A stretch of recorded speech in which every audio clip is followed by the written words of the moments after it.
Have the kids in your family ever taken a stand against you? Wow. Let me tell you what happened. They were just, I don't know, 7, 8, 9 years old. And one day, I brought home one of these all-day suckers that someone had given me at the university, the kind that we weren't allowed to have in our family because my wife says they'll rot your teeth and you'll eat them at the wrong time and spoil your appetite and it's bad nutrition, but I had it. It was sitting on a dresser in the dining area of our house, and when evening came and I was moving some books and things, I noticed that it had been unwrapped, and not wrapped back very well, but wrapped back. So I unwrapped it and found that it had not only been unwrapped, it had been licked, and there were teeth marks on it.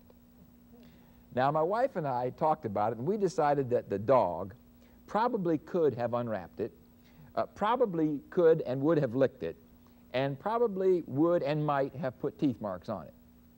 But we were pretty certain that the dog would not wrap it back up again. So we lined them up and said, oh, can you believe this? We are not going to have supper until we find out who is responsible for this. Now, we don't want to punish everybody.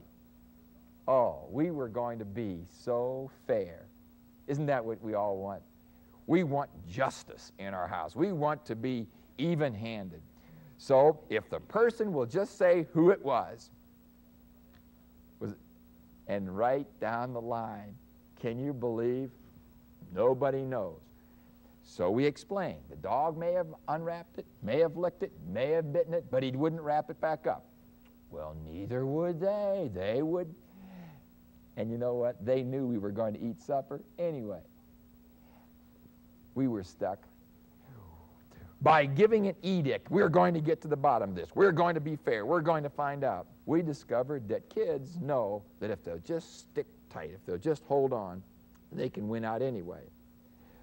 What we found is that it's better to teach them to take a stand on things rather than to force them or want them or try to get to the bottom of things on our terms. And one of the ways we've learned to do it is to simply take cards that say strongly agree, agree, nothing, disagree, strongly disagree. And when there are ideas in which we're not sure how people stand, whether it be fair to them to have to admit or to hold an idea, we simply give our conviction, we give our position and say, where do you stand?